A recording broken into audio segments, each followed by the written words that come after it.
سرکے کی طرف اشارہ کر کے بدل خلا مقرر کیا مگر وہ شراب نکلی تو اب اس کا کیا حکم ہے؟ چنانچہ عورت نے شوہر سے کہا کہ اس بوتل میں رکھے ہوئے سرکے کے بدلے میں مجھے خلا دے دو، حالانکہ بوتل میں سرکہ نہیں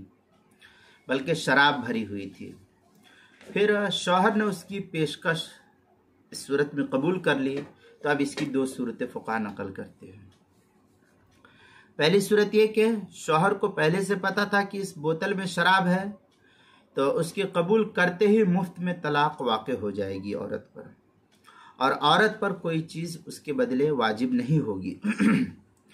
دوسرے یہ کہ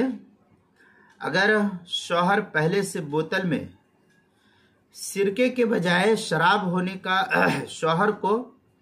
پہلے سے بوتل میں سرکے کے بجائے شراب ہونے کا کوئی علم نہیں تھا تو ایسے صورت میں طلاق واقع ہونے کے بعد شوہر کو اپنی دی ہوئی مہر عورت سے واپس لینے کا حق حاصل ہوگا۔ فتاوی در مختار ما شامیہ کے اندر ہے وَلَوْ سُمِّيَتْ حَلَالًا كَهَذَا الْخَلْ فَإِذَا هُوَ خَمْرٌ رَجَعَ بِالْمَهْرِ إِن لَّمْ يَعْلَمْ وَإِلَّا لَا شَيْءَ لَهُ۔ یہ در مختار ما شامی کی عبارت ہے، کتاب الطلاق باب الخلا، جلد نمبر 5 صفحہ نمبر 96، جو زکریا بک ڈپو دیوبند کا ہندی نسخہ اس کے اندر، کتاب المسائل اس کی 5ویں جلد صفحہ 258 پر اس کو نقل کیا گیا ہے۔